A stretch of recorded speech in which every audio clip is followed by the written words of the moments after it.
Ar mes nors kažkiek visuomenė, jinai protingėja dabar, ar... Vat jūsų labai geras klausimas, kurį aš savo užduodu, ieškoju atsakymo įvairiuose literatūros šaltiniuose. Aš tik vieną faktą pasakysiu, kad Pasaulinė sveikatos organizacija paauglystės periodą pratęsė iki 21 metų. Ką aš matau kasdienime darbe, kai ateina mamos, bet jos elgiasi kaip paaugliai.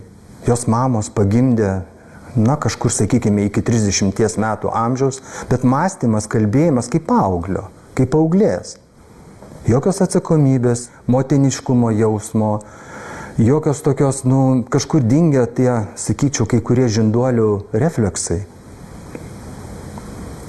Ir dabar žmonės įprato, žmonės dabar gerai gyvena. Samdo, kad valytų kambarius, valytų langus.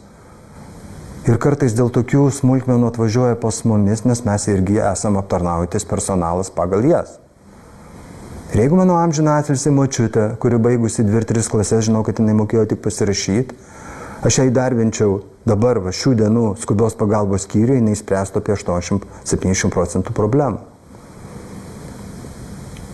Nes jinai žinojo, ką reikia daryti, kai vaikas kosti, kai vaikui skauda, kad reikia pabūti su vaiku. Suprantat, dingsta tas klasikinis ryšys tarp vaiko, kūdikio, ypatingai mažo vaiko ir mamos. Jis dingsta. Tarp jų atsiranda telefonas, tarp jų atsiranda socialiniai tinklai. Manęs siaubas tiesiog ima, kada maitinanti mama skrolina. Maitini. Tu maitini savo kūdikį. Ką tu jam duodi?